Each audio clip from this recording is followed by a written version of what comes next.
imagine the biggest problem in your life, the biggest challenge you can imagine, right? The one which gives you sleepless nights. And now I'm coming to you with my Polish accent and saying something like this. Hello, sir. Your big problem. No problem. I make this problem go, yes? Only you have to pay me, yes?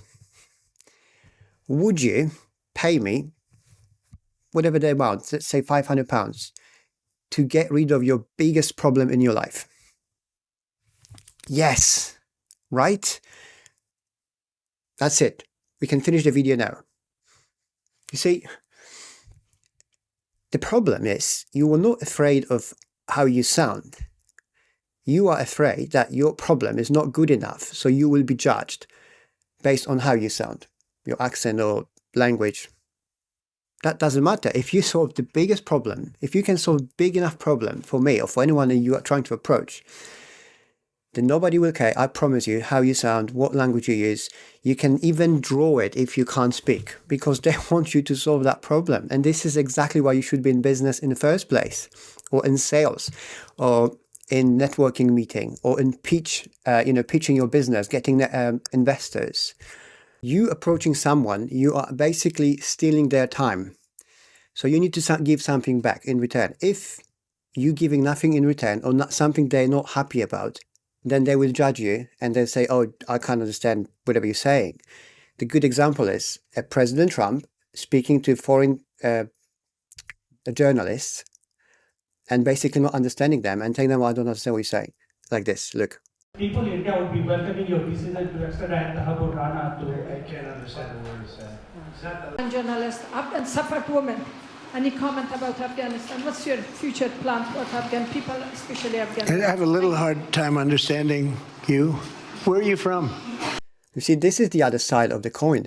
Them too, journalists, wasting President Trump's time because they couldn't be bothered to actually explain clearly what they mean. They should slow down, they should speak up. And if they know they have a very strong accent, they should work on it. You can't go and approach President of America and start blah, blah, blah, blah, screaming and shouting with your own accent. You are basically wasting someone's time. You expect that person on the other end to use their extra brain power, time and energy to just work out of what is it that they mean. Is it what they meant? Is that what they meant? Did I understand correctly? It shouldn't be like this. Not in the business, not obviously speaking to presidents, not in pitch or anything. So two things. Number one, if your offer is strong enough, then your accent or your language will not matter because you can literally write it down, what you mean, and people will buy. Solve my biggest problem, write it down and the price, and you can speak to me in Chinese, which I don't understand, and I'll pay you. Right? Simple.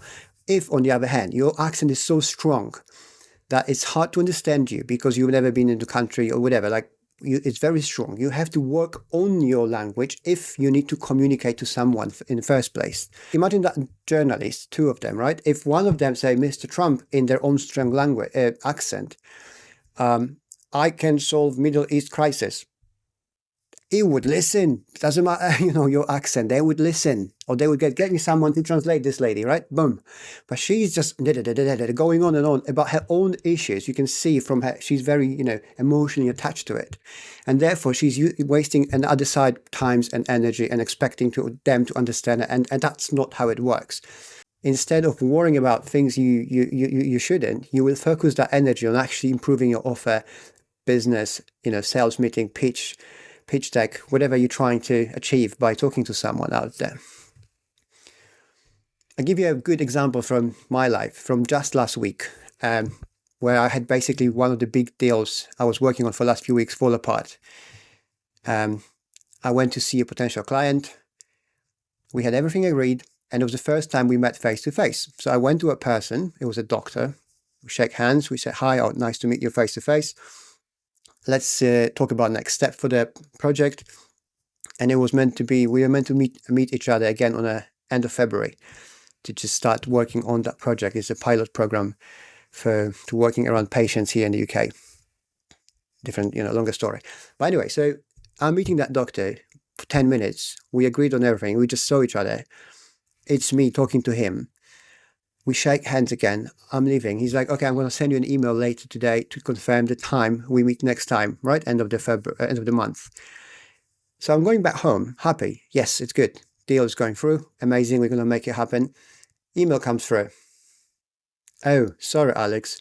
We had another internal meeting, clinical meeting, and our team couldn't agree on the project, and we decided to pull the plug, basically.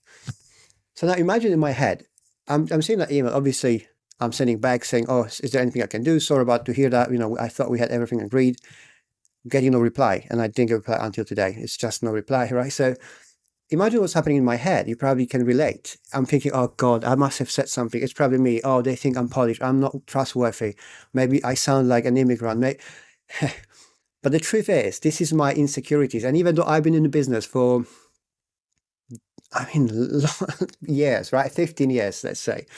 But I started business as a kid anyway, but long time. And I'm used to rejections because that's part of the business. But even though I've been looking for so long and my accent is quite okay because I've been working on it for years, I still have that feeling in my head, which same probably as you do.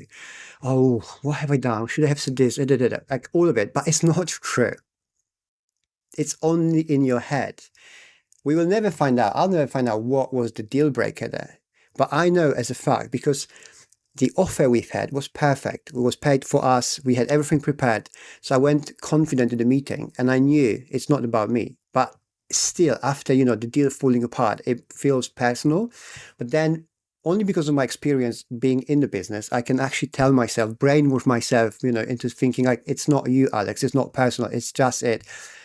They didn't like it for whatever the reason. There might have been something, right? And that's it. We move on. So don't worry about how you sound. Worry about what you're trying to communicate to whom. And if you're in business, if you're trying to be in business, entrepreneur, or even sales, offer is a key. What you're selling and to whom is the key. How you sell it is the less important thing, right? Because the best offers sell themselves. And the same goes to a business. If you have a problem which everybody needs to be solved, you can speak to everybody in any language you want. And if they see there's a problem being solved, and you have to, solution, they'll pay you any money you charge. I hope this helps. If you like this video, please give me a like. Consider subscribing to my channel.